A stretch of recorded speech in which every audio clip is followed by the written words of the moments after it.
The Tale of Mrs. Tiggy-Winkle by Beatrix Potter.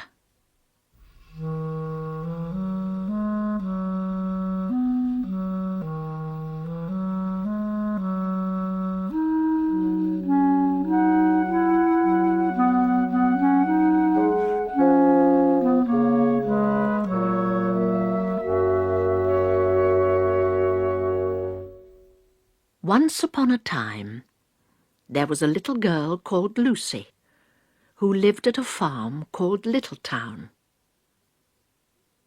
She was a good little girl, only she was always losing her pocket handkerchiefs. One day little Lucy came into the farmyard crying.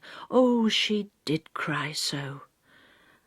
"I've lost my pocket handkin. 3 handkins and a penny. Have you seen them, Tabby Kitten?"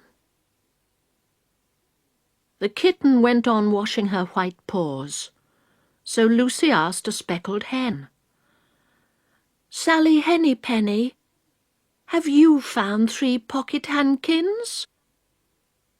But the speckled hen ran into a barn clucking, "I go barefoot, barefoot, barefoot."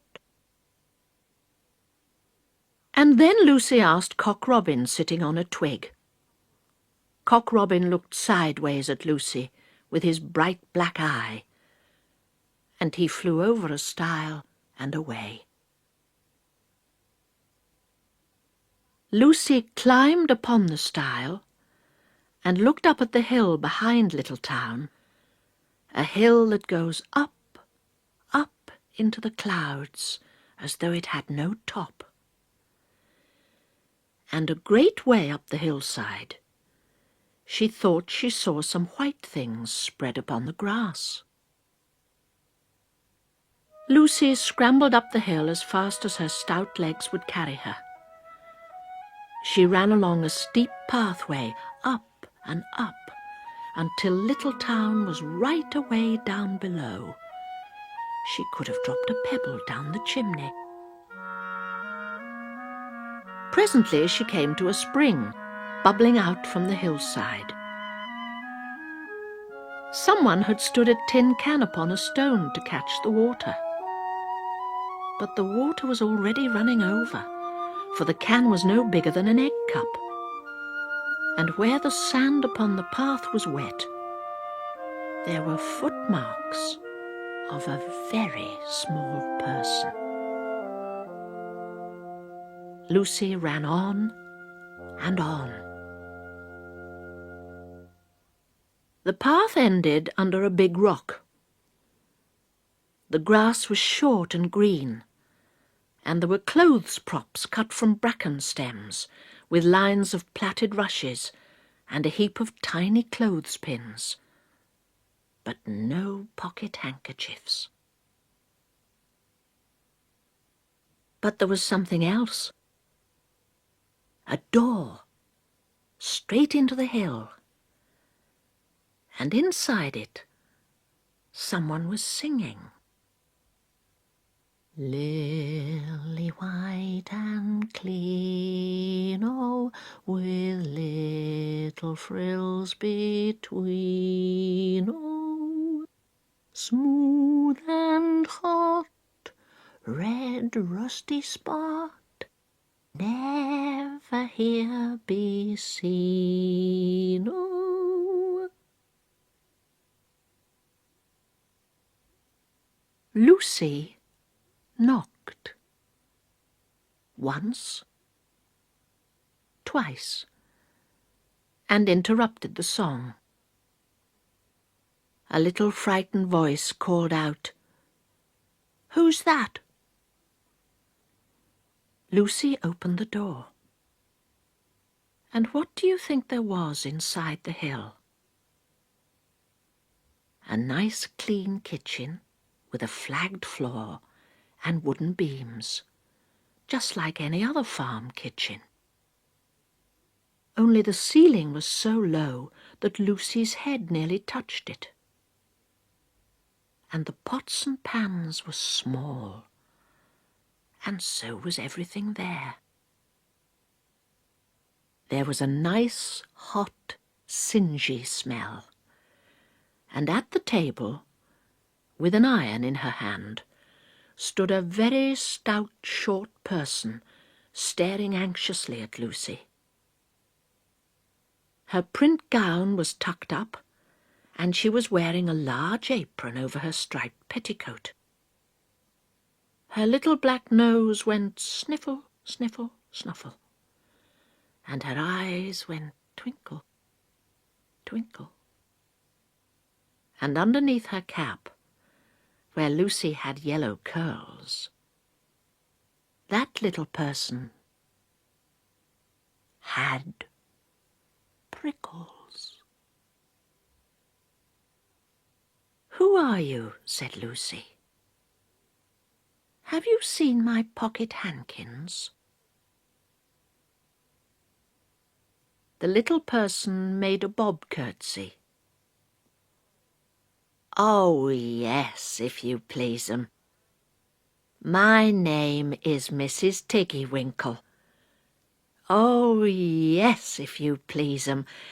I'm an excellent clear starcher." And she took something out of a clothes basket and spread it on the ironing blanket. "What's that thing?" said Lucy. "That's not my pocket handkin." "Oh, no, if you please 'em. That's a little scarlet waistcoat belonging to Cock Robin." And she ironed it, and folded it, and put it on one side. Then she took something else off a clothes horse. "That isn't my pinny," said Lucy. "Oh, no, if you please 'em. That's a damask tablecloth belonging to Jenny Wren. Look how it's stained with currant wine. It's very bad to wash," said Mrs. Tiggy-Winkle. Mrs. Tiggy-Winkle's nose went sniffle, sniffle, snuffle, and her eyes went twinkle, twinkle. And she fetched another hot iron from the fire.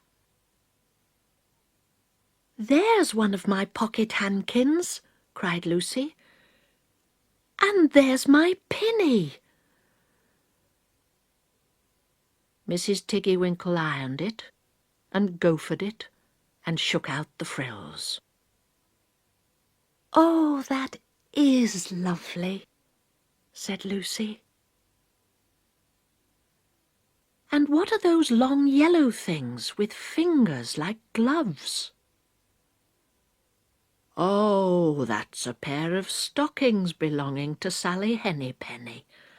Look how she's worn the heels out with scratching in the yard. She'll very soon go barefoot," said Mrs. Tiggy-Winkle. "Why, there's another handkersniff. But it isn't mine, it's red." "Oh, no, if you please 'em. That one belongs to old Mrs. Rabbit, and it did so smell of onions. I've had to wash it separately. I can't get out the smell." "There's another one of mine," said Lucy. "What are those funny little white things?"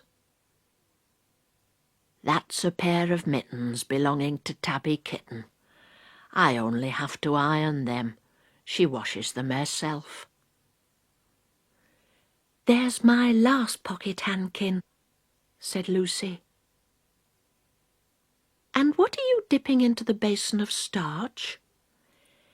"They're little dicky shirt fronts belonging to Tom Titmouse, most terrible particular," said Mrs. Tiggy-Winkle. "Now I've finished my ironing, I'm going to air some clothes." "What are these dear soft fluffy things?" said Lucy. "Oh, those are woolly coats belonging to the little lambs at Skelgill." "Will their jackets take off?" asked Lucy.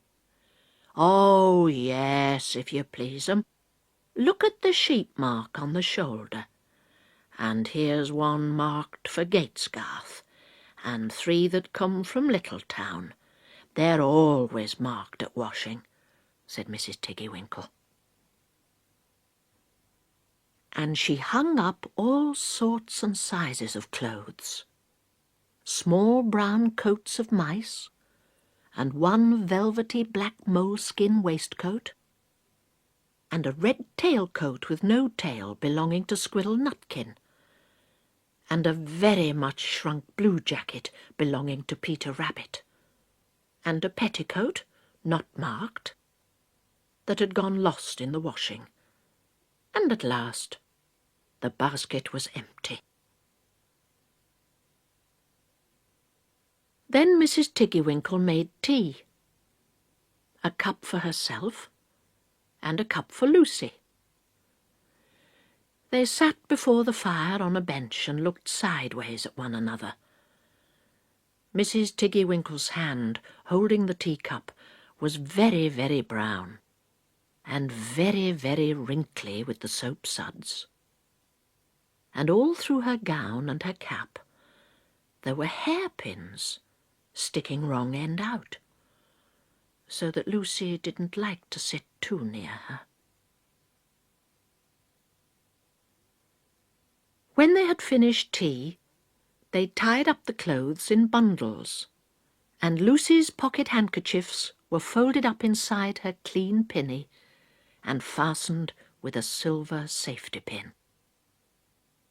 And then they made up the fire with turf, and came out and locked the door, and hid the key under the door-sill. Then away down the hill trotted Lucy and Mrs. Tiggy-Winkle with the bundles of clothes. All the way down the path, little animals came out of the fern to meet them. The very first that they met were Peter Rabbit and Benjamin Bunny, and she gave them their nice clean clothes. And all the little animals and birds were so very much obliged to dear Mrs. Tiggy-Winkle. So that at the bottom of the hill, when they came to the stile, there was nothing left to carry except Lucy's one little bundle. Lucy scrambled up the stile with the bundle in her hand, and then she turned to say good night and to thank the washerwoman. But what a very odd thing! Mrs. Tiggy-Winkle had not waited either for thanks or for the washing bill. She was running, running, running up the hill. And where was her white frilled cap, and her shawl, and her gown, and her petticoat? And how small she had grown, and how brown, and covered with prickles. Why, Mrs. Tiggy-Winkle was nothing but a hedgehog. Now some people say that little Lucy had been asleep upon the stile. But then how could she have found 3 clean pocket handkins and a pinny, pinned with a silver safety pin? And besides, I have seen that door into the back of the hill called Cat Bells. And besides, I am very well acquainted with dear Mrs. Tiggy-Winkle.